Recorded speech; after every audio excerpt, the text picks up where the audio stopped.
नमस्कार दोस्तों, स्वागत है आपका आपके अपने YouTube channel RBSC online classes में। आज अपन बात करेंगे क्लास 10th का साइंस का चैप्टर नंबर 10 यानी प्रकाश के बारे में। बहुत महत्वपूर्ण चैप्टर है और बहुत ही इंटरेस्टिंग चैप्टर है। इसको बहुत ही अच्छी तरीके से अपन इसको समझेंगे। बहुत सारे स्टूडेंट को इसमें बहुत ज्यादा दिक्कत आती है। जब अपन इसके प्रतिबिंब के जो चित्र बनाएंगे तब बहुत ज्यादा प्रॉब्लम आती है। तो अगर आप इस चैप्टर को लगातार स्टार्टिंग से सीखते जाएंगे तो आपको कोई भी दिक्कत नहीं आएगी। तो चैप्टर के अंदर अपन एक एक टॉपिक को बहुत ही अच्छी तरीके से और बहुत ही आसान से तरीके से सीखेंगे। तो देखो, जो चैप्टर है बहुत इंपॉर्टेंट है, आपको पता है, और थोड़ा सा लेंथी चैप्टर भी है और बहुत इंपॉर्टेंट भी चैप्टर है। तो शुरू करते हैं अपन इस चैप्टर को। तो प्रकाश यानी अपने 10वीं का चैप्टर नंबर 10 है प्रकाश। तो सबसे पहले आप मुझे ये बताएं, प्रकाश क्या होता है या प्रकाश किसे कहते हैं, यानी प्रकाश का कार्य क्या है। तो प्रकाश का कार्य जो है वो है किसी भी चीज को दिखाई देने में सहायता करता है, यानी किसी भी चीज के दिखाई देने में सहायक।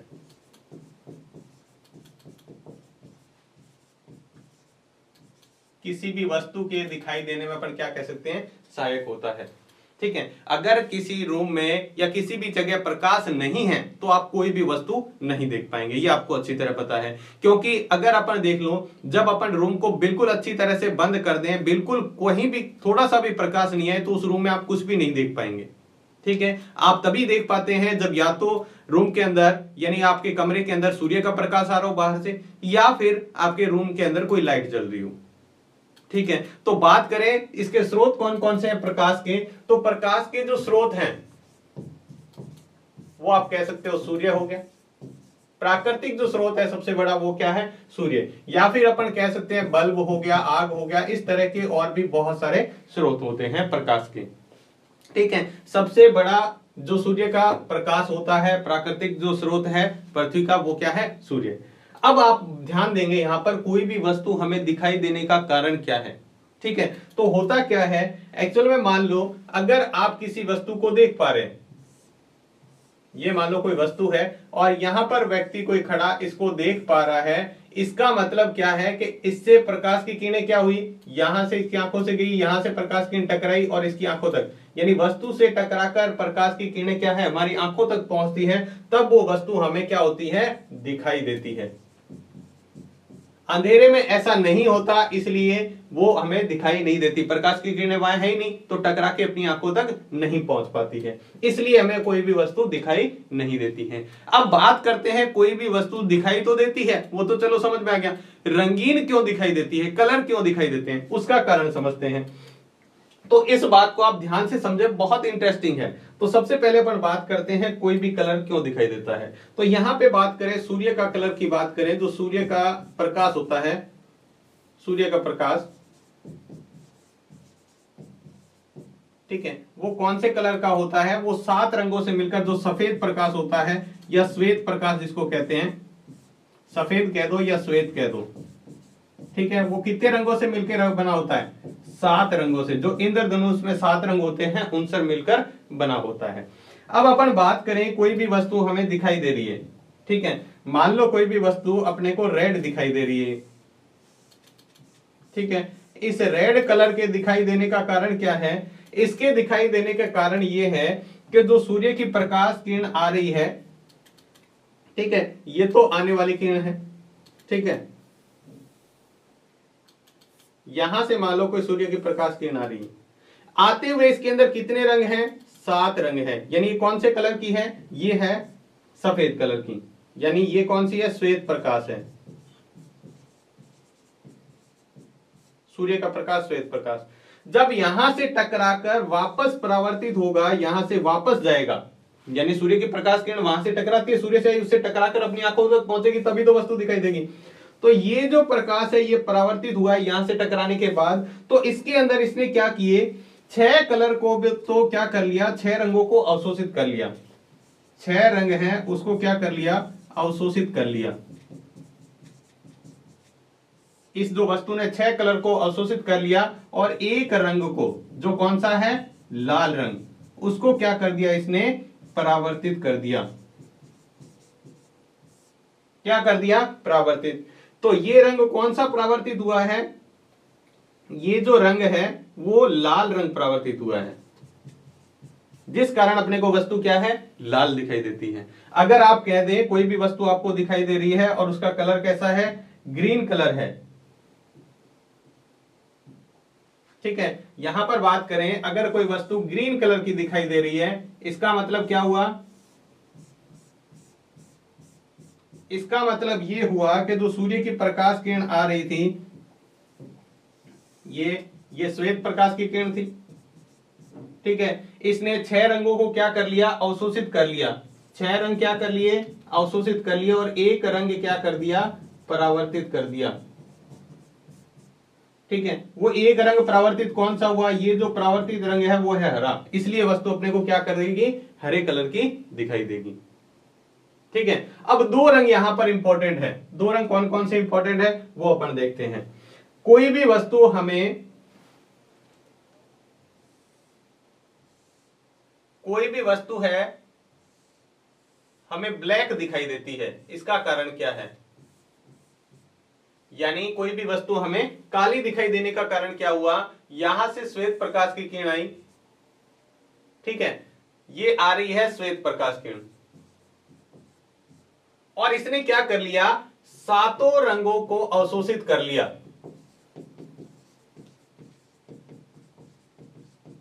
7 रंगों को क्या कर लिया, अवशोषित कर लिया, उसका अवशोषण कर लिया। तो अपने को वस्तु कैसी दिखाई देगी, अगर 7, तो हमें वस्तु वो काले कलर की दिखाई देगी। कौन से कलर की, काले कलर की। कहीं भी आपको काला कलर दिखाई दे रहा है, इस जब भी आपको कोई भी नजर आए काला कलर, तो इसका मतलब क्या हुआ, उस वस्तु ने 7 रंग अवशोषित कर लिए। अगर कोई वस्तु बिल्कुल सफेद दिखाई दे रही है, ठीक है, तब क्या हुआ, एक प्रकाश किरण है, श्वेत प्रकाश की किरण, ये कौन सा है, ये श्वेत प्रकाश है, और उसने क्या किया, 7 के 7 रंग परावर्तित कर दिए, वापस से 7 रंगों का परावर्तन।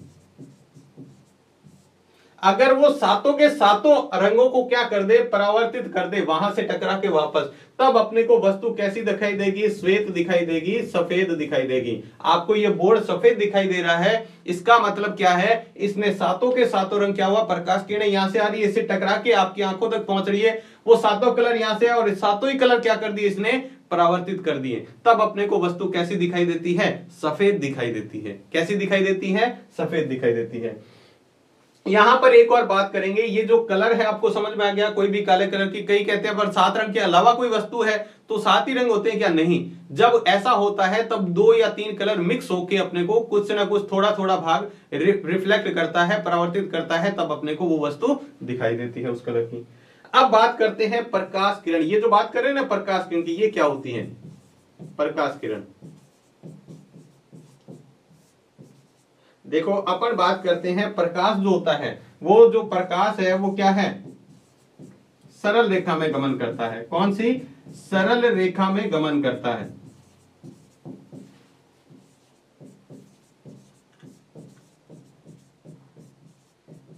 तो सरल रेखा में गमन करते हुए प्रकाश को क्या कह देते हैं, उनकी किरणों को प्रकाश की किरण। अब सरल रेखा में गमन कर रहा है तो प्रकाश को क्या कह देंगे, सरल रेखा में गमन करता हुआ। तो प्रकाश क्या रेखा के रूप में गमन करता है क्या, किरण के रूप में या रेखा के रूप में, तो इसको अपन क्या कह देते हैं, सरल रेखा में प्रकाश जो गमन करता है उसको ही अपन क्या कह देते हैं, प्रकाश किरण कह देते हैं। क्या कह देते हैं, प्रकाश की किरण। तो क्या प्रकाश किरणों के रूप में गमन करता है, नहीं, ऐसा 100% हमेशा ऐसा नहीं होता है, ठीक है। इस घटना को अपन पढ़ेंगे आगे। प्रकाश किरण के रूप में भी गमन करता है और कण के रूप में भी गमन करता है। बाद में अपन पढ़ेंगे ये किसके रूप में, कण के रूप में भी गमन करता है। किसके रूप में, कण के रूप में भी गमन करता है। इसको अपन आगे पढ़ लेंगे डिटेल में। तो देखो अभी तक हमने क्या पढ़ा, प्रकाश क्या होता है, ठीक है, और दूसरा हमने ये पढ़ा कि प्रकाश जो है उसका अपने को कोई भी वस्तु दिखाई क्यों देती है और दिखाई देने का कारण क्या है वो हमने देख लिया, और कोई भी वस्तु कलर की क्यों दिखाई देती है वो भी हमने देख लिया। अब इसके बाद में अपन शुरू करते हैं सबसे इंपॉर्टेंट टॉपिक है जो अपन इस चैप्टर के अंदर 2 टॉपिक पढ़ेंगे, बहुत ही महत्वपूर्ण, परावर्तन और अपवर्तन। तो सबसे पहले अपन पढ़ेंगे प्रकाश का परावर्तन। प्रकाश का परावर्तन, देखो प्रकाश का परावर्तन किसे कहते हैं वो देखते हैं। प्रकाश का परावर्तन किसे कहते हैं वो देखते हैं। इसको एक डायग्राम से समझते हैं। देखो ये जो चैप्टर है ना, वो अपन डायग्राम से समझेंगे तो बहुत ही आसानी से समझ में आएगा। जैसे अपन चित्र बना के अभी कलर वाला देखा, तो इस तरह से अपन चित्र बना के कोई भी चीज समझेंगे तो आसानी से समझ में आ जाएगा। तो देखो यहां पर अपन बात करते हैं, कोई भी चीज अपने को कलर मान लो, ये है कोई वस्तु, ठीक है, ये है कोई मान लो चमकीली सतह कह दिया, दर्पण कह दिया, कोई भी, ठीक है, और इसको ऐसे बना देंगे। इसका मतलब आपने दर्पण देखा हुआ है, कांच या दर्पण या चमकीली सतह, जिसके अंदर अपने क्या होता है, शकल देख सकते हैं इस तरह से। तो यहां पर हमने ये माना है ये क्या है, एक दर्पण है या फिर चमकीली सतह कह सकते हैं, ठीक है। अब देखो यहां पर जब कोई प्रकाश की किरण आती है, ठीक है, कोई प्रकाश किरण आए और इस चमकीली सतह से टकराकर इस तरह से चला जाए, ठीक है, प्रकाश किरण आई, यहां से टकराई और इस दिशा में चलेगी, बस इसी घटना को क्या कहते हैं, परावर्तन कहते हैं। उसने प्रकाश को क्या कर दिया, परावर्तित कर दिया। ऐसा आपने छोटी क्लासों में बहुत किया होगा। सूर्य का प्रकाश आता है तो अपन क्या करते हैं, इधर दर्पण सामने लेके खड़े हो जाते हैं और किसी के चेहरे पर गिराते हैं ना, तो वही घटना क्या है, वो परावर्तन की घटना है। वो क्या है, परावर्तन। सूर्य का प्रकाश यहां से आया और इस कांच पे टकराया और वापस इस दिशा में चला गया, या किसी दूसरे की शकल पे या कहीं भी अपन दीवार पे उसका जो प्रकाश का धब्बा देखते हैं, जो प्रकाश का स्थान देखते हैं, वही क्या है, वही है परावर्तन की घटना, ठीक है।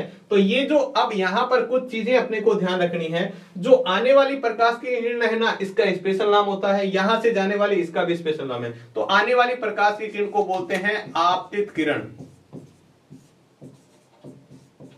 क्या बोलते हैं, आपतित किरण। ये आ रही है इसलिए इसका नाम आपतित किरण, और ये यहां से इससे दर्पण से टकराकर वापस जा रही है तो इसको कह देते हैं, यहां पर क्या हुआ है, परावर्तन, तो परावर्तित किरण। इसको क्या कह देते हैं, परावर्तित किरण। ये हमारा क्या हो गया, दर्पण हो गया। नीचे की तरह ये डैश डैश किया हुआ, इसका मतलब इसके नीचे की तरफ पॉलिश कर रखी है, इधर से आप उसमें अंदर कुछ भी देख सकते हैं, ठीक है। तो देखो यहां पर अपने बात की कि जब कोई प्रकाश किरण किसी दर्पण से या चमकीली सतह से टकराती है तो वापस उसी माध्यम में लौट जाती है। इस माध्यम का मतलब क्या हुआ, हवा के अंदर से प्रकाश किरण आई और वापस ऊपर हवा में चली गई, तो इसको क्या कहते हैं, इसको कहते हैं प्रकाश का परावर्तन। तो क्या आप बता सकते हैं इसकी परिभाषा क्या हुई, बिल्कुल आसान सी परिभाषा है। देखो इसकी परिभाषा बात करें किसकी, परावर्तन की, तो सिंपल सी परिभाषा है, जब प्रकाश की किरण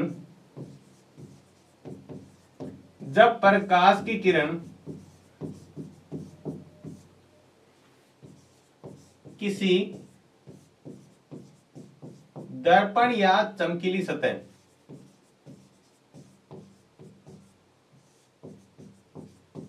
सतह से टकराती है तो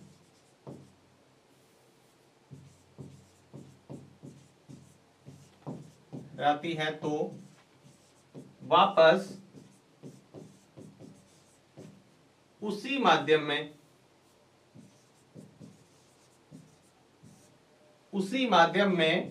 लौट जाती है।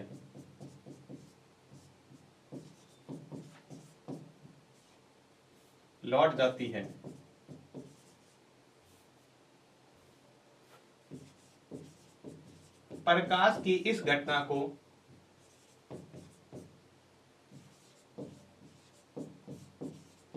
को प्रकाश का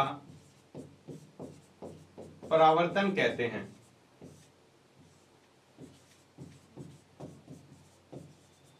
क्या कहते हैं, परावर्तन। तो देखो परिभाषा क्या हुई, इसको ध्यान से देखो, यहां से इस परिभाषा को इस चित्र से याद रखना है।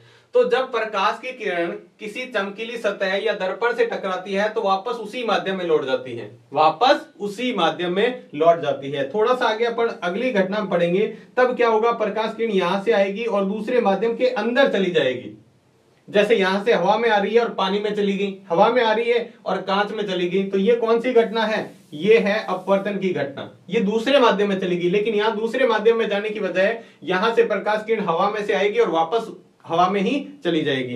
तो इस घटना को क्या कहते हैं, इसको कहते हैं प्रकाश का परावर्तन। ठीक है, परावर्तन की परिभाषा क्या है? देखो, जब प्रकाश की किरण किसी दर्पण या चमकीली सतह से टकराती है तो वापस उसी माध्यम में लौट जाती है, और प्रकाश की इस घटना को क्या कहते हैं? प्रकाश का परावर्तन कहते हैं। प्रकाश का परावर्तन कहते हैं। ठीक है, अब यहां पर अपने को दो चीजें और ध्यान रखनी है, वो है अगली जो अपने इसके अंदर ध्यान रखना है वो है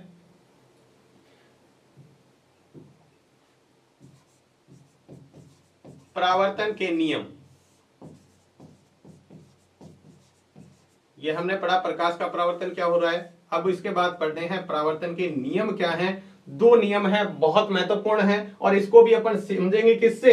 एक चित्र से। चित्र यही है, इसी तरह का वापस चित्र बनाएंगे और यहां से समझेंगे। तो हमने क्या किया, यहां पर एक चित्र बना दिया इसी तरह का ये। ठीक है, ये क्या है? ये है हमारा एक दर्पण।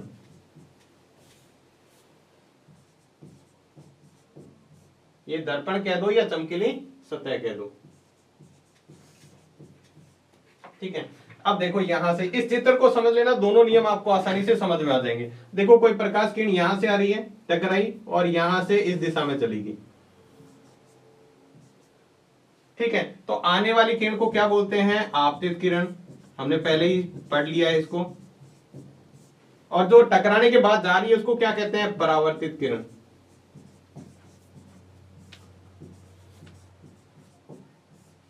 परावर्तित किरण।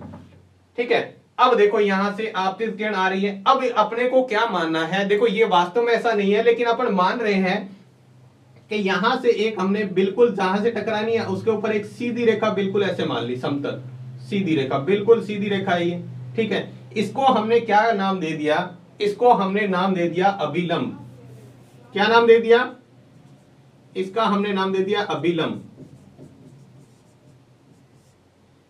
देखो, ऐसा कांच के ऊपर देखो अपन मान रहे हैं, एक बार आप मानो, प्रकाश किरण यहां आई, ये सामने दर्पण है, इससे टकराई और यहां से ऐसे चली थी, तो इसके बिल्कुल लंबवत एक मैंने क्या मान ली? एक रेखा मान ली, बिल्कुल लंबवत माना है। ऐसा वास्तव में कहीं नहीं होता है कांच के ऊपर, ऐसा हमने माना है। तो ये क्या है? ये इसको अभिलंब कहते हैं। क्या कहते हैं? अभिलंब।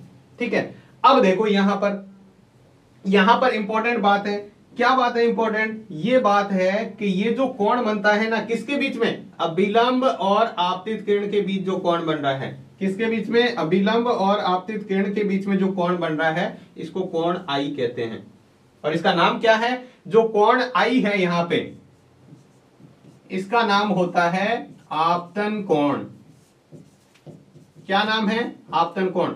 क्यों आपतन कोण का है? क्योंकि ये आपतित किरण और अभिलंब के बीच बना हुआ है, यानी अभिलंब से आपतित किरण के बीच में जो कोण बन रहा है, इसको क्या कहते हैं? आपतन कोण कहते हैं। दूसरा देखो, ये जो कोण बनेगा किसके बीच में है? ये अभिलंब और परावर्तित किरण के बीच में है, इसका नाम होता है कोण आर। क्या है? कोण आर। और कोण आर को क्या कहते हैं? परावर्तन कोण। क्या कहते हैं? परावर्तन कोण।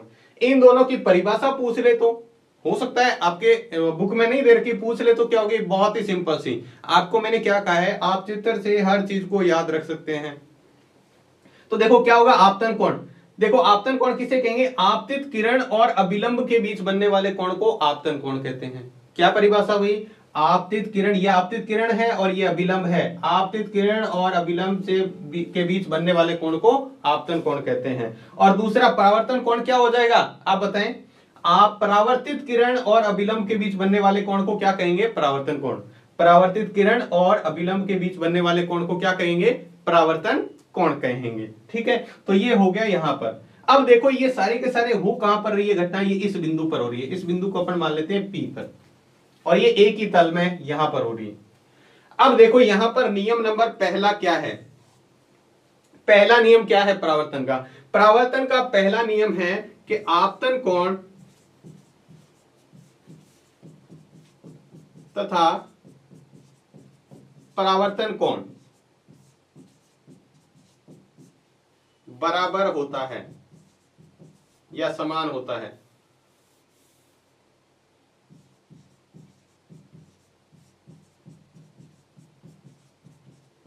या अपन इसको कह सकते हैं कोण आई बराबर कोण आर। कोण आई और कोण आर हमेशा क्या होते हैं? परावर्तन की घटना में हमेशा बराबर होते हैं। आपतन कोण हमेशा और हमेशा परावर्तन कोण के बराबर होता है। ठीक है, ये कोण जितना होगा उतना का उतना हमेशा कोण ये होगा। ठीक है, ये है पहला नियम। अब देखो दूसरा नियम क्या है। पहला नियम क्या है, आपतन कोण और परावर्तन कोण बराबर होते हैं। कौन किसके नियम पढ़ रहे हैं, परावर्तन के नियम। ध्यान रखना ऐसे नियम अपन अपवर्तन में भी पढ़ेंगे, तो ये सारी चीजें अपन अपवर्तन में वापस पढ़ेंगे, लेकिन आपको वहां अपवर्तन में कुछ ना कुछ अलग हुआ तभी तो उसको दूसरा पढ़ेंगे, तो ये चीजें अपने को ध्यान रखनी है। दूसरा देखो नियम समझे, पहला नियम तो आपको याद रह जाएगा, आपतन कोण और अपवर्तन कोण क्या होते हैं, आपतन कोण और परावर्तन कोण बराबर होते हैं। दूसरा देखो बहुत इंपॉर्टेंट है, दूसरा नियम क्या है कि ये जो आपतित किरण है, आने वाली किरण, ठीक है, ये जो अभिलंब है और ये जो परावर्तित किरण है, तीनों एक ही तल में है। एक ही तल का मतलब है ऐसा नहीं है कि इस तल में आने वाली किरण यहां पर आ रही है, जाने वाली किरण यहां से जा रही है और अभिलंब यहां पर है, ऐसा है क्या, ऐसा नहीं है। तीनों एक ही तल में होते हैं, एक ही तल में। तो क्या लिखेंगे, आपतित किरण, परावर्तित किरण,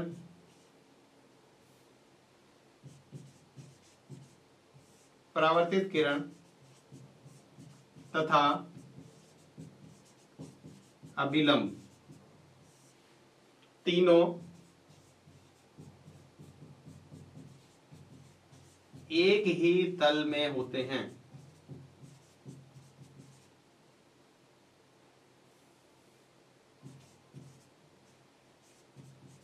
एक ही तल में। देखो यहां पर आपतित किरण भी इस बिंदु पर आ रही है, इसी तल पर, इसी बिंदु पर आ रही है, अभिलंब भी इसी बिंदु पर है और परावर्तित किरण भी यहीं पर जा रही है। तो ये इसका दूसरा नियम हो गया। दोनों नियम बहुत महत्वपूर्ण है, दोबारा से इसको देख लो।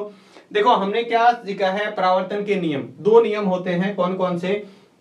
पहला ही नियम यह है कि आपतन कोण और परावर्तन कोण क्या होते हैं, समान होते हैं, बराबर होते हैं। और दूसरा है आपतित किरण, परावर्तित किरण तथा अभिलंब तीनों एक ही तल में होते हैं, एक ही तल में एक ही बिंदु पर होते हैं। आप चाहे तो ऐसे भी लिख सकते हैं, एक ही तल में एक ही बिंदु पर होते हैं, ये लिख सकते हैं। ठीक है, तो ये इसको इस चित्र से याद रखना है। ये देखो बार बार मैं डायग्राम क्यों बना रहा हूं, ताकि आपको ये चित्र से याद रहे। यहां पर अपने को परावर्तन की परिभाषा याद रखनी है, वो भी किससे याद रखनी है, चित्र से, और ये भी याद रखना है, वो इस चित्र से। दोनों नियम याद रह जाएंगे। एग्जाम में आप पीछे के पेपर उठा के देखोगे तो आपको बहुत बार प्रश्न ये मिलेगा कि आप बताइए परावर्तन की परिभाषा और परावर्तन के नियम लिखिए। परावर्तन किसे कहते हैं, परावर्तन के नियम भी लिखिए। तो आपको परावर्तन की परिभाषा, इसका डायग्राम हो गया, ये परावर्तन के नियम और इसका डायग्राम हो गया। आप इसको इससे कर सकते हैं। आगे बात करें, ठीक है, ये तो बात हो गई परावर्तन की परिभाषा और इसके बारे में। अब बात करते हैं दर्पण के बारे में। किसके बारे में, दर्पण। देखो दर्पण, दर्पण किसे कहते हैं, पहले तो ये बता दूं। क्या आप बता सकते हैं दर्पण और कांच में क्या फर्क होता है, दर्पण और कांच में क्या फर्क होता है, या दर्पण और लेंस में क्या फर्क होता है, आप बता सकते हैं। देखो बिल्कुल आसानी से बता सकते हैं। दर्पण क्या होता है, दर्पण जिसके आर पार नहीं देख सकते, जिसके अंदर आपको कोई ना कोई प्रतिबिंब दिखेगा, ठीक है, वो क्या होता है, दर्पण होता है। और जिसके आर पार देख सकते हैं उसको अपन कांच कह दो या लेंस कह दो, ठीक है, वो कांच या लेंस कहलाता है। दर्पण की सामान्य दो तरीके से इसको दो भागों में बांटा जाता है जनरली। देखो दो भागों में दर्पण को बांटा गया है। जो पहला भाग है दो तरीके से, तो वो है समतल दर्पण, इसको भी अपन पढ़ेंगे, समतल दर्पण। और दूसरा है गोलीय दर्पण।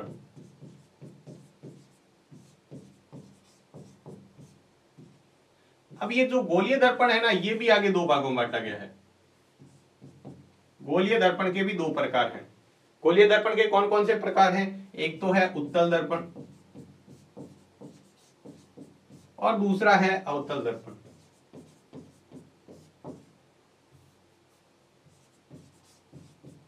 अवतल दर्पण, एक है उत्तल दर्पण और दूसरा क्या है, अवतल दर्पण। तो देखो यहां पर दर्पण के मुख्य दो प्रकार होते हैं, दो भागों में बांटा गया है, एक तो समतल दर्पण और दूसरा गोलीय दर्पण। अब यहां पे देखो गोलीय दर्पण को भी दो भागों में बांटा गया, उत्तल दर्पण और अवतल दर्पण। तो सबसे पहले अपन ये देख लेते हैं गोलीय दर्पण किसे कहते हैं। तो दर्पण आपको बता दिया, जिसके अंदर हम क्या देख सकते हैं, अपना प्रतिबिंब देख सकते हैं, वो क्या होता है, दर्पण होता है। तो यहां पर पहले अपन बात करेंगे समतल दर्पण के बारे में।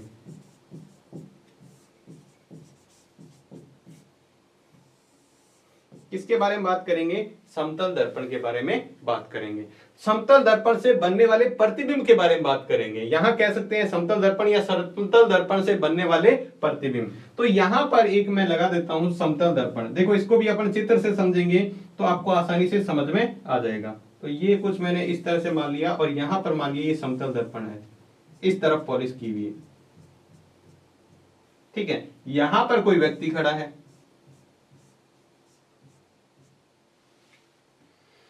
ठीक है। अब यहां पर समझते जाएं और पॉइंट यहां पर जो बनेंगे, इससे बनने वाले दर्पण के पॉइंट है वो अपन यहां पर लिखते जाएंगे। सबसे पहला पॉइंट क्या है, सबसे पहला पॉइंट ये है, इसका प्रतिबिंब भी यहां दिखेगा। प्रतिबिंब क्या होगा, यहां दिखेगा। तो देखो यहां पे जो प्रतिबिंब बनेगा,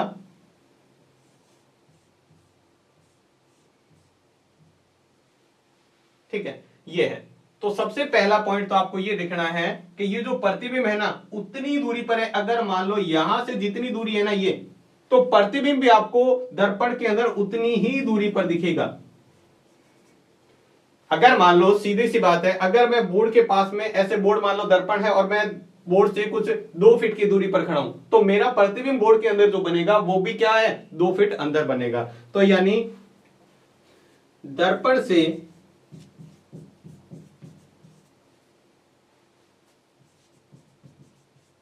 वस्तु की दूरी तथा दर्पण से प्रतिबिंब की दूरी समान होती है।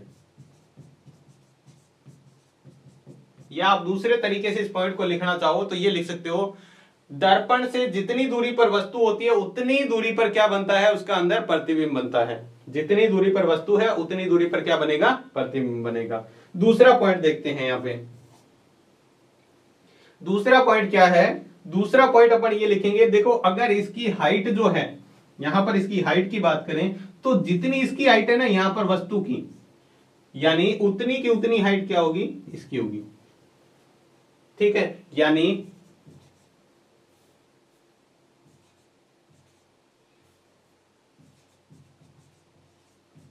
वस्तु की ऊंचाई तथा प्रतिबिंब की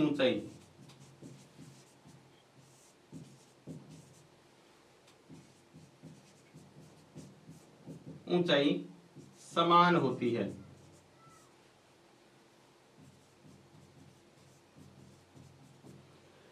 यहां पर आप कांच के सामने जब भी खड़े होते हो तो जितनी दूर पर आप कांच खड़े हो ना कांच से, उतनी दूरी पर आप अंदर दिखाई दोगे।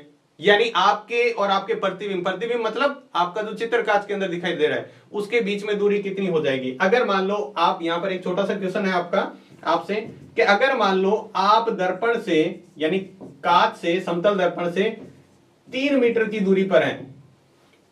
क्वेश्चन को ध्यान से समझना, अगर आप दर्पण से 3 मीटर की दूरी पर हैं तो आपके और प्रतिबिंब के बीच की दूरी कितनी हो जाएगी, आपके और प्रतिबिंब, मान लो आप यहां पर खड़े हैं, ठीक है, आप यहां पर खड़े हैं और ये जो दूरी है वो 3 मीटर है, तो आपकी और आपके प्रतिबिंब के बीच की दूरी कितनी हो जाएगी, 6 मीटर। कैसे, क्योंकि प्रतिबिंब बनेगा वो इसके अंदर और बनेगा 3 मीटर, तो 3 ये और 3 ये आप खड़े हैं और ये आपका प्रतिबिंब है, इसके बीच में टोटल दूरी हो जाएगी वो 6 मीटर हो जाएगी। तो ये चीजें आपको ध्यान रखनी है। और यहां पर अगर इसकी ऊंचाई 6 फीट है तो इसकी भी ऊंचाई कितनी होगी, उतनी ही होगी। यानी इसकी ऊंचाई अगर 2 मीटर है तो इसकी भी ऊंचाई यानी इसके प्रतिबिंब की ऊंचाई भी कितनी होगी, 2 मीटर होगी। देखो आपने इधर डैश डैश किया है, मतलब इधर पॉलिश की हुई है, इसके इस साइड में जो दिखेगा वो इसका प्रतिबिंब है, इसका फोटो है।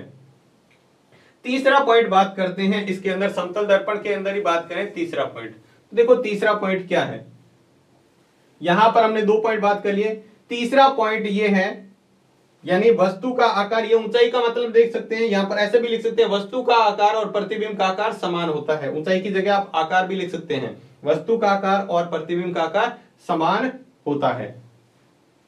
ठीक है।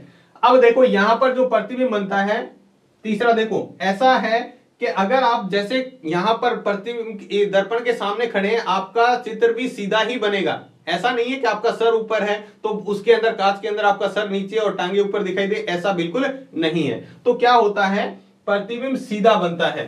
तो यहां पर लिखेंगे सीधा प्रतिबिंब बनता है।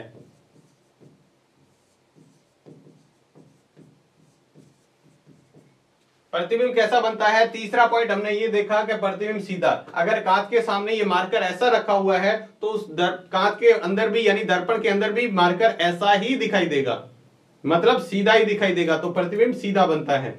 और चौथा जो पॉइंट है, बहुत इंपॉर्टेंट पॉइंट है चौथा, आप जब कांच के सामने खड़े हैं तो आपका जो प्रतिबिंब बन रहा है वो कौन सा प्रतिबिंब है, आभासी प्रतिबिंब बनेगा।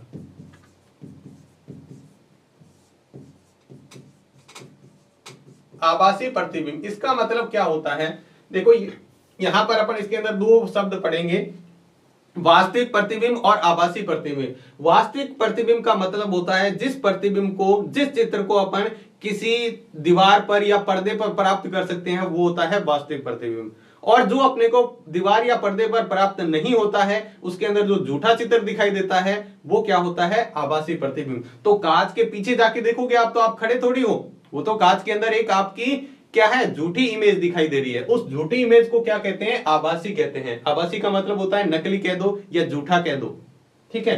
तो इसका प्रतिबिंब जो बनता है वो बनता है आभासी प्रतिबिंब। कौन सा बनता है, जो बनता है उससे समतल दर्पण से, वो प्रतिबिंब कैसा होता है, आभासी प्रतिबिंब होता है। और इसका अंतिम जो देखना है वो किस तरह से देखेंगे, अब की बार जो लास्ट वाला पॉइंट है वो ध्यान से समझना। इसका जो प्रतिबिंब होता है वो पार्श्व परिवर्तित होता है।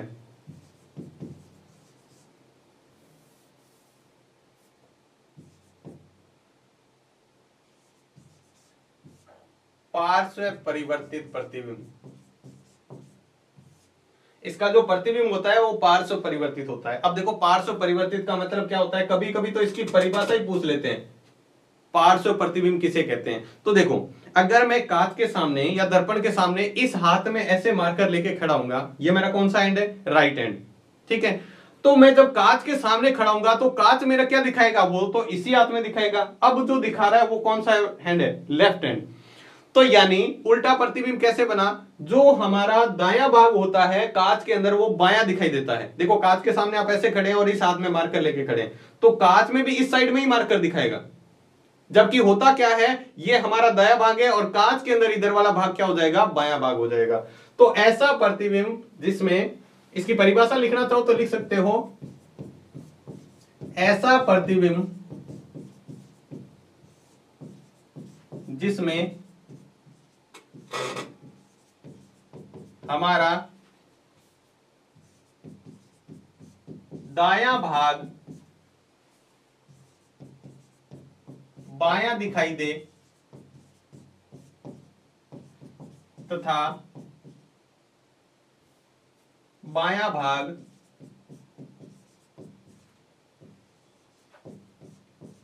दायां दिखाई दे।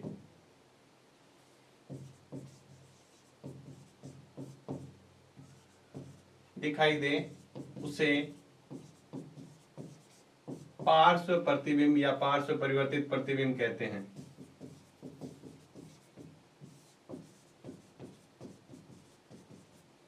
देखो आपको क्या ध्यान में रखना है, जिसमें ऐसा प्रतिबिंब जिसके अंदर हमारा दायां भाग क्या दिखाई देता है, बायां, यानी ये मेरा दायां हाथ है, कांच के अंदर ये वाला इसी साइड दिखेगा, तो ये इस साइड दिखेगा, तो ये कौन सा हो गया, अब मेरा बायां हो गया, ठीक है। जबकि होना क्या चाहिए था, इसी दायां हाथ में होना चाहिए, लेकिन ऐसा नहीं होता है समतल दर्पण के अंदर, ठीक है।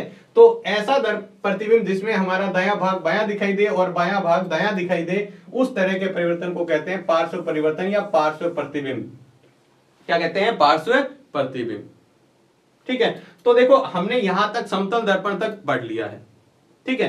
तो देखो आज की जो क्लास में हमने जो जो चीजें पढ़ी है उसको वापस से अच्छी तरह रिवाइज कर लेते हैं ताकि हमें रटने की जरूरत ना पड़े। तो देखते हैं, सबसे पहले हमने क्या देखा था आज की क्लास में, सबसे पहले हमने ये देखा कि प्रकाश क्या कार्य करता है, प्रकाश की जरूरत ही क्यों पड़ती है, प्रकाश से हमें क्या फायदा है। तो प्रकाश हमें कोई भी वस्तु दिखाई देने में सहायक होता है, किसी भी वस्तु को दिखाई देने में यह सहायता करता है। प्रकाश के बगैर आप कोई भी वस्तु नहीं देख पाएंगे। दूसरा है प्रकाश के स्रोत कौन कौन से हैं, जैसे सूर्य हो गया, बल्ब हो गया, और भी बहुत सारे, जैसे आग भी जलाते हैं तो उससे भी प्रकाश होता है। अब कोई भी वस्तु हमें दिखाई देती है तो उसका कारण है प्रकाश। प्रकाश क्यों है, क्योंकि सूर्य से प्रकाश उस वस्तु पर टकराता है और वस्तु से प्रकाश हमारी आंखों तक पहुंचता है, तब हमें वो वस्तु दिखाई देती है। उसके बाद में हमने ये देखा कि जो सूर्य का प्रकाश होता है वो सफेद या श्वेत कलर का होता है, जो 7 रंगों का मिक्स होता है। 7 रंग कौन से, जो हमें इंद्रधनुष में दिखाई देते हैं। अब अगर बात करें कोई भी वस्तु हमें कलरफुल क्यों दिखाई देती है, तो उसका कारण ये है कि कुछ वो कलर का अवशोषण कर लेता है और एक कलर को क्या करता है, परावर्तित करता है। जिस कलर को वो परावर्तित करेगा उसी कलर की हमें वस्तु दिखाई देगी। उसके बाद में हमने देखा कोई भी वस्तु ब्लैक यानी काले कलर की क्यों दिखाई देती है, जिसका कारण है वो सातों के सातों रंगों को क्या कर लेती है, अवशोषित कर लेती है, अवशोषण कर लेती है। सफेद क्यों दिखाई देती है, वो सातों के सातों कलर क्या कर देती है, वापस रिफ्लेक्ट कर देती है, वापस परावर्तित कर देती है, तो वो हमें सफेद दिखाई देती है। प्रकाश किरण किसे कहते हैं, प्रकाश होता है वो सीधी रेखा में, सरल रेखा में गमन करता है। तो सरल रेखा में गमन करने वाले प्रकाश को, सरल रेखा में गति करने वाले प्रकाश को क्या कहते हैं, प्रकाश की किरण कहते हैं।